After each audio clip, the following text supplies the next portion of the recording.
blackmailed by your evil twin into posing as her so she can go off and have sex with a bunch of dudes, get into 2 car accidents that both end up in explosions, or have your mentally ill son fall off a cliff and break his head. Well, folks, don't decide yet, because in the Mexican telenovela La Usurpadora, you can witness all of that and more. And why is that? Well, because telenovelas are hell.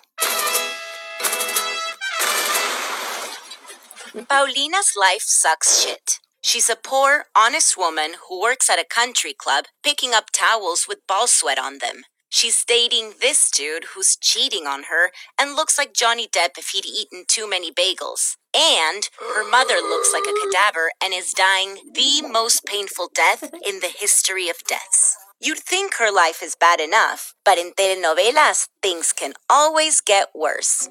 One day, while she's cleaning pubic hairs from the bathroom stalls, she sees a glamorous lady stumble in, drunk as hell. So she looks at her and she's like, "Dude, you look just like me." And the other lady is like, "Shit, I do. Except I'm rich and hot and you're ugly." Look at those absolutely terrible visual effects. Immediately, the evil sister, who is a total garbage person, is like, "Listen, since we look alike, I'm gonna blackmail you into moving into my house and pretending you're me because I'm sick of my boring husband and I want to travel and have sex with new penises." The good sister is a huge idiot, so of course she agrees to it.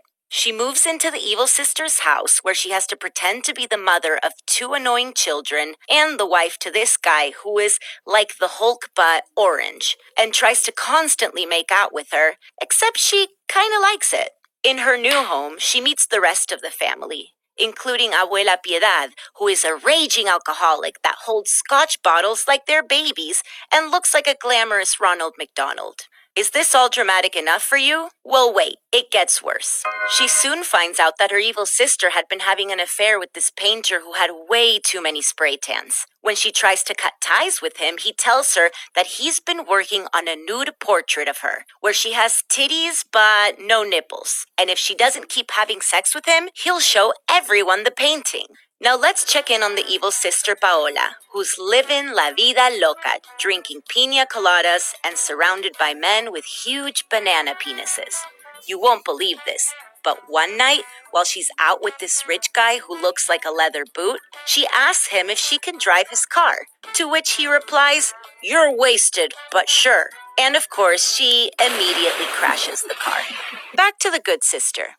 Everyone in the family starts to like her because she's actually a good person. She cures Abuela's alcoholism in like 1 day.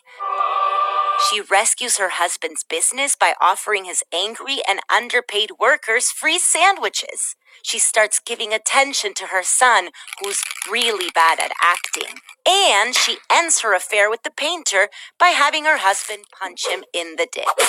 Things seem to be going good for her. But because telenovelas are hell and no one can ever be happy, she begins feeling guilt for being an imposter and runs away from the house. When she leaves, her annoying son flips out and runs away until he falls off a cliff, hits his head, and breaks his brain. He gets rescued by some ladies who nurse him back to health by putting a Band-Aid on his concussion. When they return him to the house, he immediately falls off the stairs because he just loves falling off of things. The evil sister then comes back to the house pretending to be paralyzed so everyone will give her attention, and she makes weird-ass noises like this.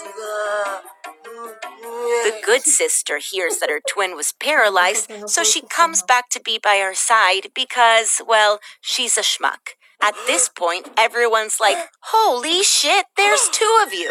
As if there wasn't enough blackmail in this telenovela. The evil sister gets blackmailed by a nurse who says, "If you don't give me cash, I'll tell everyone that you're not really paralyzed." So the evil sister does what she does best and drives off the cliff. The car spins 1,000 times and then explodes.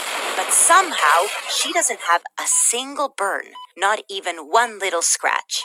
She quickly and suddenly starts dying a really, really dramatic death and then peacefully dies after telling her sister she loves her. The nice sister is extremely saddened by the death of her twin. but not sad enough to prevent her from marrying her husband the very next day. During the wedding, everyone is happy, and this old guy gets too excited and almost falls over and breaks his hip.